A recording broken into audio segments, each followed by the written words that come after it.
Question: how do you create good, engaging ads that isn't dry, that isn't boring, that quite frankly doesn't suck? Today in this video, I'm going to be taking you behind the scenes to a coaching call that I did in order to create an engaging ad that actually serves people, that makes people want to share it, that actually makes it profitable. I'm going to be showing you the process to create these different ads behind the scenes. And by the end of this video, you're gonna realize why most advertisers on Facebook fail because of these different mistakes that they make without even realizing it. And if you stay till the end, you're gonna understand why it's gonna save you a ton of money, but at the same time have your audience thanking you for creating these ads that actually adds value.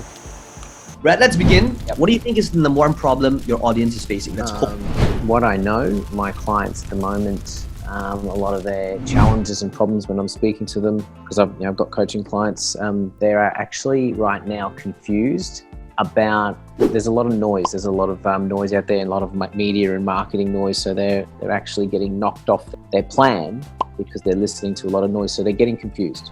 So what specifically are they confused about? Sort of the market confidence. So they're confused about whether or not they should be going hard or stopping, and the problem is that they're afraid to take action right now because they're a bit fearful of because the market's been quite bad here.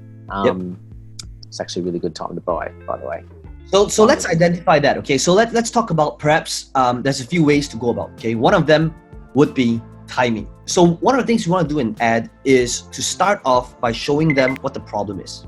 So the problem would be, when is it the right time to go into the property market here in Australia? Hey, this is Brad Cassidy here, and today one of the things that I'm going to be showing you is the right timing to actually enter a property market here in Australia. And we're going to discuss, and I'm going to reveal to you if this is actually a good time to double down, or should you actually be a lot more careful when it comes to property investment. So that's the problem, right? The first thing to be aware of is that there's not one market in Australia.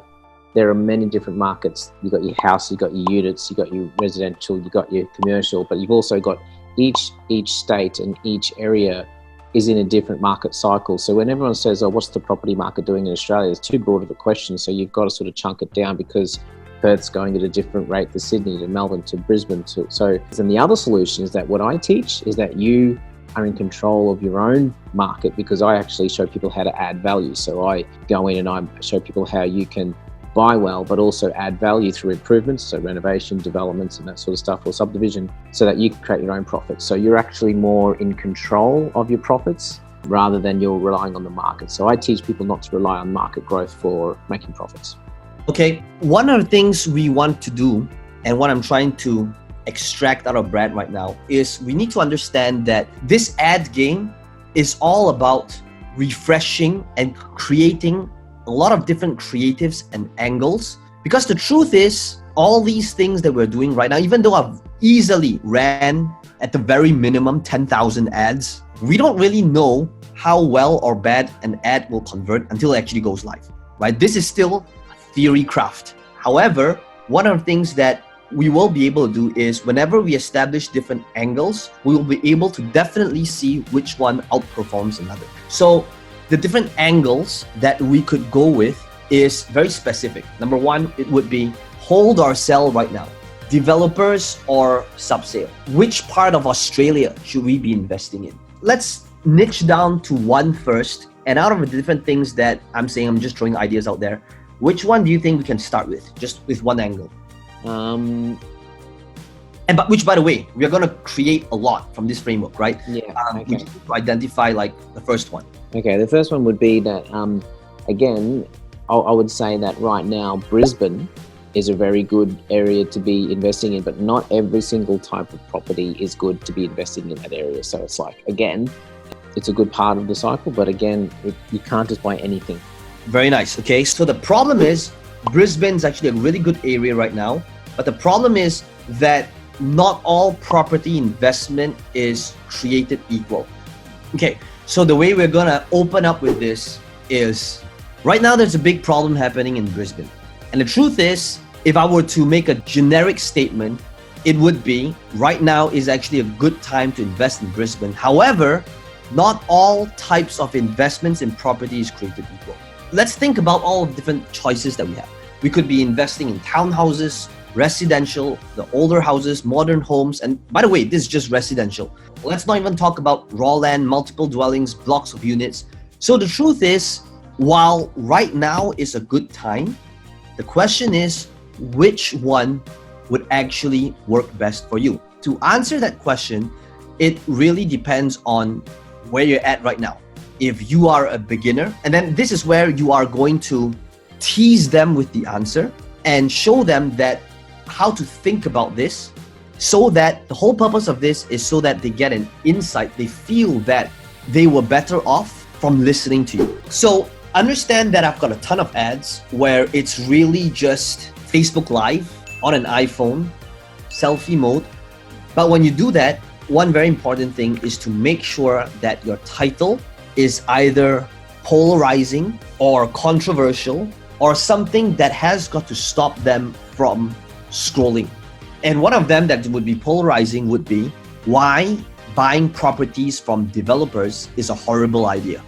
Now, this is gonna 100% trigger some people, especially developers and agents selling for developers, but that is what makes a good ad. So that could be one angle, which by the way, guys, think about how you can use that hook for your market.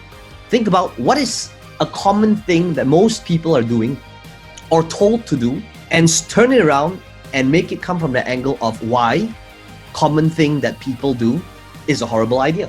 So now when people see that thing appear, they would be like, oh wait a second, that's me. That's me doing that thing, and there's this guy saying that it's a horrible idea. So now this ad has got my initial 5 seconds of attention, right? Initial 30 seconds. And as long as you're hooking them onto the next thing with open-ended loops, that is when they watch the entire thing. So if you have that kind of hook, you need to back it up with a story before you come to an offer. Okay, so let's go with this. Okay, why developer units? Why investing in developer units is a horrible idea? And which, by the way, that could actually be a Facebook Live of you in a developer unit facing the pool unit, and this could be like, hey, I'm currently here at this, and you get, just make sure you're not showing them like who the developer is, so avoid a lawsuit. But come from the angle of like it's real now, right? So you're showing them the pool, and this is what most people want. They want the pool facing unit. But here's what they don't understand: when you are buying from a developer, right? Then debunk myth number one. You're paying for your marketing costs. You're paying for your staff. They're paying for your overheads. You're paying for the director's Bentley. That's where your money is going. And they have all these costs that you are paying for. And when you get the keys, guess what happens? You're competing with 300 different people who also want to rent it out just like you. And there's a good chance it's probably going to be vacant and empty for the next 1 or 2 years. And there's going to be a price war when everybody gets their keys. So the truth is, then show them like where the money is made. The truth is, real money is made on the properties that most people don't want. And I'm talking about these few things. Number one, depending on your budget, raw land. Most people have no idea what to do with raw land. They don't even know where to begin. If you're new, a much better option would be subsale. And I'm not just talking about any subsale unit. I'm talking about subsale that meets whatever criteria. Okay, great location, but really old and run down. In fact, I like going to units where it's like literally it stinks. Nobody wants it because it sounds like there's a ton of work to be done. But what if that was where the majority of the money is made? This is Brad Cassidy here, and one of the things I want to do is, I don't do this thing often, but I would like to share with you exactly how I've invested and how property investment has made me financially free by understanding these few different principles. I'm going to be revealing these different principles on A, B, and C in this 2-day event where I'm going to be revealing to you how to actually spot these properties, how to get started in this journey, and how to make it happen. The link's below this video, and if you like to learn how to benefit, then click on the link below. One of the things that I would ask you to explore as well when I look at your images that you submitted over here that you use for your campaigns, these are nice professional images, which is what every marketer is doing right now. And one of the things that might surprise you is that the ugly, amateur, non-professional images might actually convert better, and it would actually shock you. And what I'm saying is this: you'll never really know until you test. But I have a feeling that if you took an image and one of the images was, which is a better investment? And then on the left-hand side over here is like a really old, rundown, shitty looking place, okay, for lack of a better word. On the right-hand side with like this amazing place and the pool view, and the title and the caption is which has better investment potential. Now, when you do something like that, what naturally happens is, again, that's polarity. You'll have the people coming in saying, well, of course, this nice looking thing, it's, you know, what kind of question is that?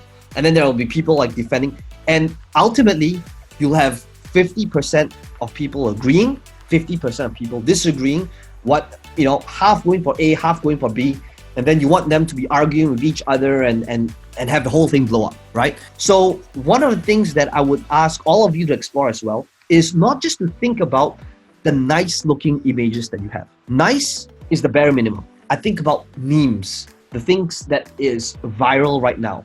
How can I use these funny cat dog videos that's already proven to convert, but how can I turn it into an ad? So for you guys, it would be like, you know, cause controversy and let them just argue it out and have a whole social media shitstorm, because now they're arguing with each other, and Facebook loves that. Facebook wants the engagements. So sometimes it's not just about the nice pictures that establishes credibility, because the truth is people are also so jaded by it and they're saying, not another guru, right? We also want to target the mass audience by trying different angles. Well, I hope you enjoyed the behind the scenes to this coaching call. If you enjoyed this video, let me know in the comments below what your biggest takeaway is. And as always, be sure to smash the like button. It does help the channel out a little bit. And to subscribe to this channel if you want to be notified of future videos just like this one. Now, some of you asking me, how can I be part of this process? How can I ask you questions? How can I have you coach me or mentor me? We want to make sure that we are working with the people that's the right fit. You'll need to fill up a form. There's a link right below this video. Somebody on my team might give you a call to interview you to see if they're right fit for each other. And if you want to apply and see if you're a good fit, then all you need to do is click on this link in the description box below and my team will be in touch with you.